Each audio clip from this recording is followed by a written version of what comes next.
Hola, hola, gusto saludarlos a todos. Mi nombre es Alejandra Piedra, soy la profesora de Biología en Bachillerato por Madurez del Instituto Metropolitano. Hoy quiero contarles un poquito del trabajo que hacemos allí y para ello voy a estarles dando algunos contenidos que abordamos para el tema de evolución. Vamos a compartir pantalla y comenzamos a contarles de qué se trata.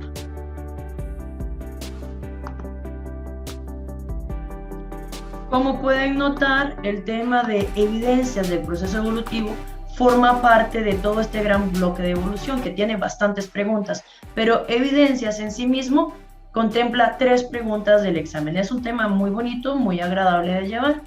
Ahora bien, cuando uno está estudiando evolución, parte importante es poder explicar cómo se sabe que el proceso está ocurriendo, qué evidencias existen, qué pruebas existen de que el proceso se está llevando a cabo.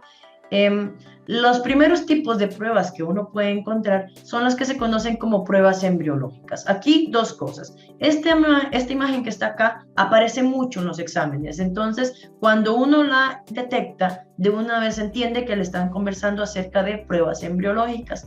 Las pruebas embriológicas corresponden a ciertos indicios en la forma de los embriones de organismos muy diferentes como peces, anfibios, reptiles, aves y mamíferos, que en cierta etapa de su desarrollo embrionario se parecen mucho. Por ejemplo, estos 5 organismos de acá presentan en sus embriones una cola, usted y yo tuvimos cola, hendiduras branquiales que funcionarían como las branquias de un pez,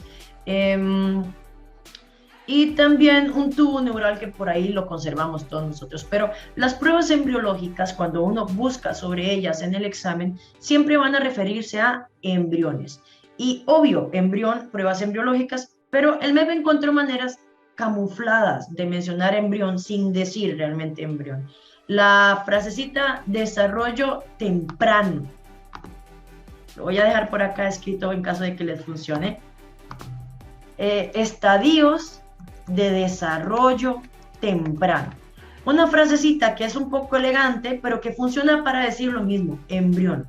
La prueba embrionaria funciona en evolución porque nos dice que organismos muy diferentes presentan características similares durante su desarrollo embrionario y que eso debe ser porque antiguamente tendríamos que haber tenido un ancestro en común, algún ancestro cuyo desarrollo embrionario todavía se mantenga en especies o grupos tan diferentes como los 5 que tienen allí en pantalla. Se va a detectar muy fácil en el examen porque o bien les colocan esa imagen de acá o bien les colocan la palabra embrión o estadios de desarrollo temprano que, bueno, pues son sinónimos del asunto. Esas son las pruebas embrionarias. Unas pruebas más interesantes de ver son las pruebas anatómicas. Son pruebas que tienen que ver con qué tan parecidas son las estructuras corporales entre organismos. De este tipo de pruebas se pueden escribir muchas cosas en el examen.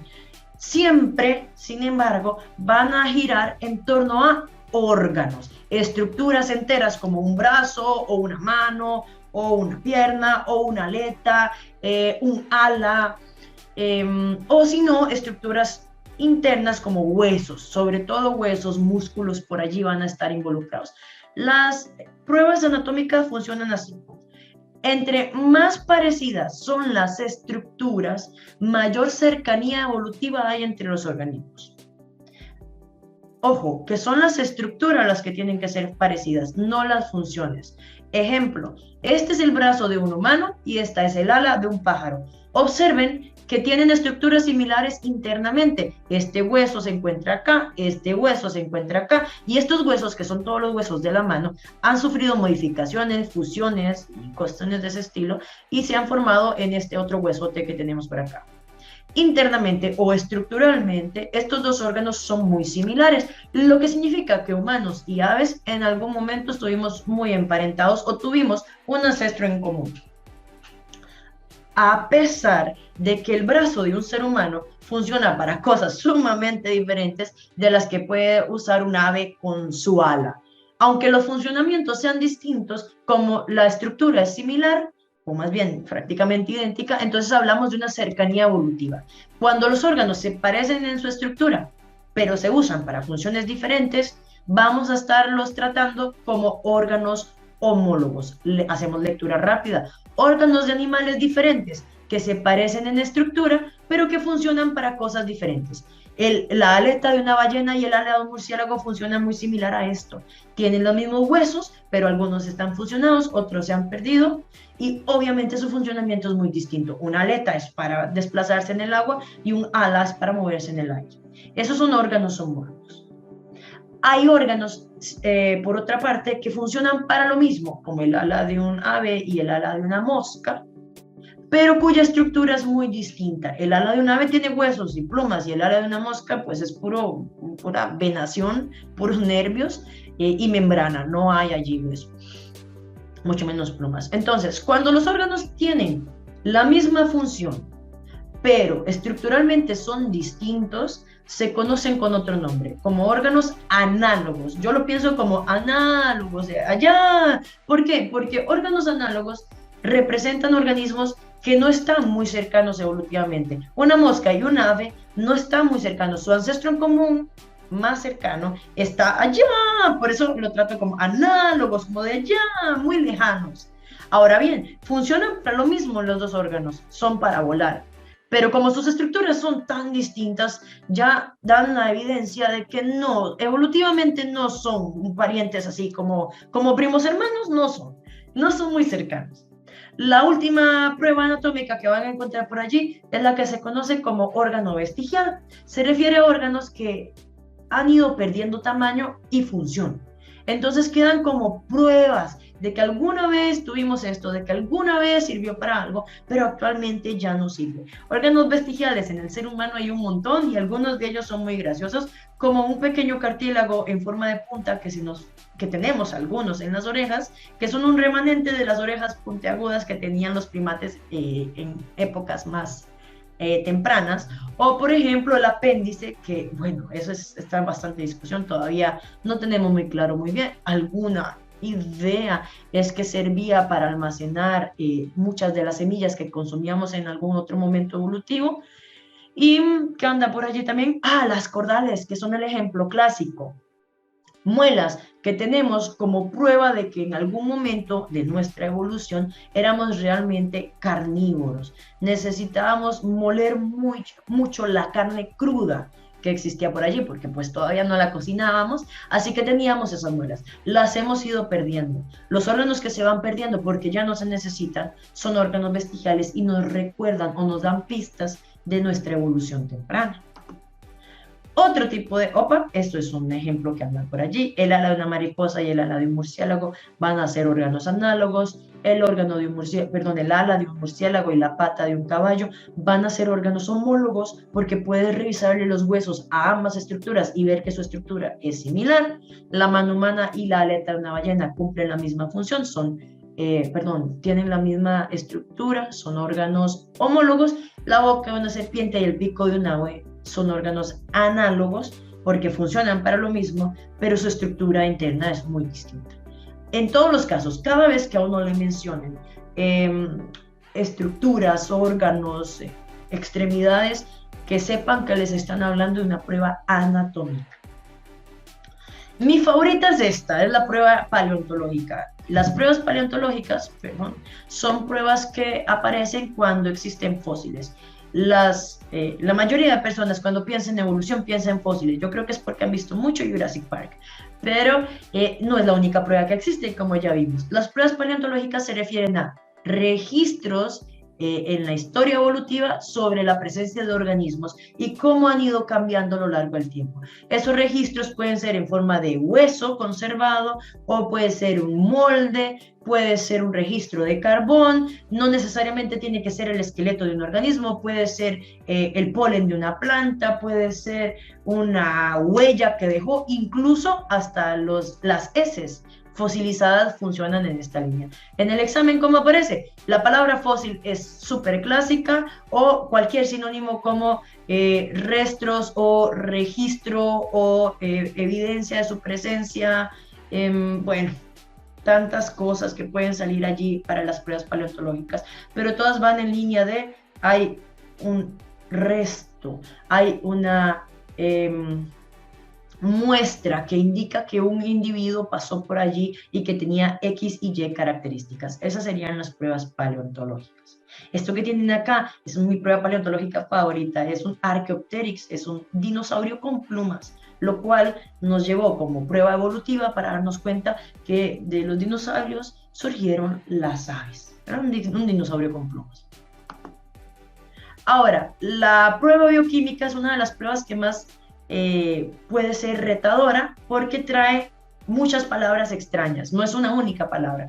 Las pruebas bioquímicas lo que revisan es la composición molecular de un organismo, y ya ahí dije un montón de cosas rarísimas. Se refiere a composición de las sustancias del cuerpo. Este es un ejemplo que compara el suero de la sangre de organismos diferentes y su porcentaje de aglutinación. Entre más se parezcan entre sí los porcentajes de aglutinación, más cercanos son los individuos evolutivamente hablando.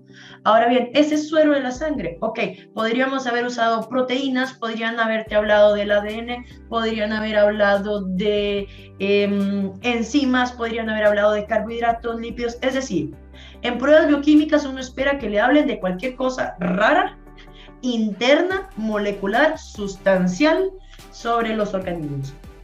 Y que digan, bueno, tal composición interna es similar a la de tal otro organismo y eso significa que evolutivamente son cercanos. Tantas cosas que pueden salir por allí, ¿verdad? Enzimas, todo esto ya está mencionado.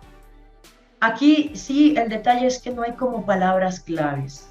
Tal vez la palabra molecular sirva un poco para este tema, pero sí es sobre todo identificar que se trata de compuestos internos, compuestos químicos o moléculas internas que se comparan entre organismos diferentes para ver su funcionamiento. La hemoglobina, la insulina, las hormonas, lo que sea, pueden comparar lo que sea, pero que sean sustancias internas.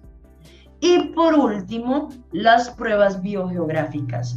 Nos dicen que organismos que se parecen mucho, pero están en lugares diferentes del planeta, en algún momento tuvieron que haber salido de un organismo, un ancestro en común, cuando el planeta todavía no se había partido en los continentes actuales.